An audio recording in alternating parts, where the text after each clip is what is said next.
Xavier Niel va-t-il devenir le roi d'Amérique, un iPhone 6 à la main et en ayant commandé son train transatlantique avec sa G-Watch? Vous le saurez peut-être aujourd'hui. Bonjour à tous et à toutes, nous sommes le vendredi 1er août 2014 et c'est le Fresh News du week-end. Youpi! This is funky fresh. This is funky fresh. Pick up on the mustard pack and grab your double cheese and fries.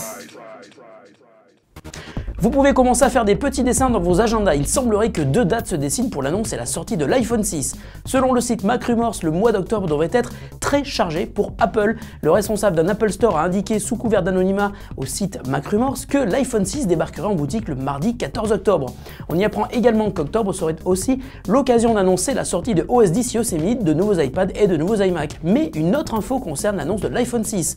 MacRumors nous informe également que celle-ci serait faite le 16 septembre, soit presque un mois avant sa sortie, et que Apple en profiterait pour annoncer la version finale de iOS 8. Quoi qu'il en soit, et même si les dates ne sont pas encore officielles, il est certain que l'iPhone 6 sera annoncé à la rentrée, même si, je vous le rappelle, seule une version serait tout d'abord disponible, la version 4,7 pouces, et l'autre modèle, avec un écran de 5,5 pouces, serait lui en retard dû à des complications sur sa fabrication.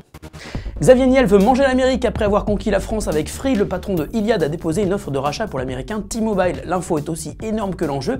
En effet, T-Mobile est le 4e opérateur de téléphonie aux États-Unis et vaut l'équivalent de 18 milliards d'euros, alors que Iliad n'en vaut que 12. Mais qu'importe, T-Mobile n'est pas au mieux de sa forme et Iliad est au contraire en pleine santé et souhaite donc s'implanter sur le marché américain. Le groupe de Xavier Niel, propriétaire de Free, a donc fait une offre de rachat de 56% de T-Mobile pour la somme de 15 milliards d'euros.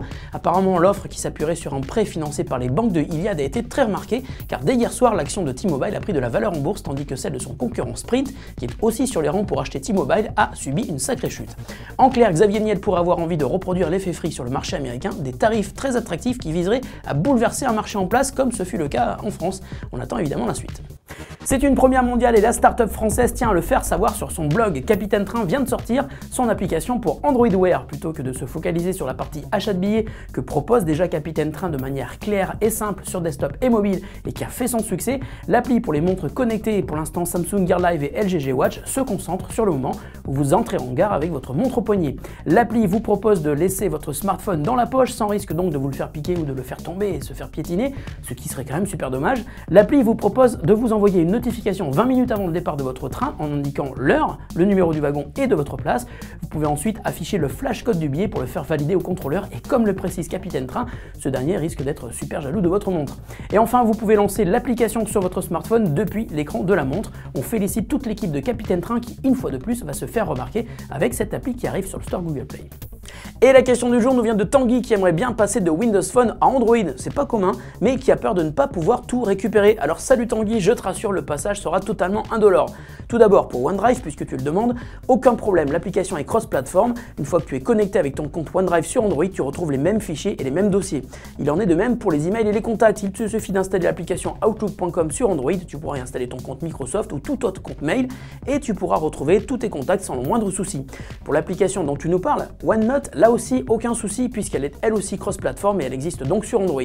Mais au-delà de pouvoir switcher de Windows Phone à Android, il faut savoir que ces applis qui fonctionnent d'ailleurs toutes sur iOS peuvent aussi se synchroniser entre toutes ces plateformes. Rien n'est donc définitif. Si tu veux un jour repasser sur Windows Phone, la transition sera là aussi transparente et sur ce point, Microsoft a bien observé ce que faisait Google et le fait désormais aussi bien. Ne manquez pas Gamer Express aujourd'hui puisque l'on va vous faire gagner un cadeau absolument génial. Si vous êtes un gamer, la Nvidia Shield Tablet. Oui, c'est tout à fait sérieux. Tous les détails dans l'émission de cet après-midi. Fresh News, c'est terminé pour aujourd'hui et cette semaine, on se retrouve lundi. Passez un excellent week-end avec vos amis, votre famille. Bref, lâchez un peu vos smartphones et vos ordis et profitez des gens que vous aimez. Salut à tous et bonne journée.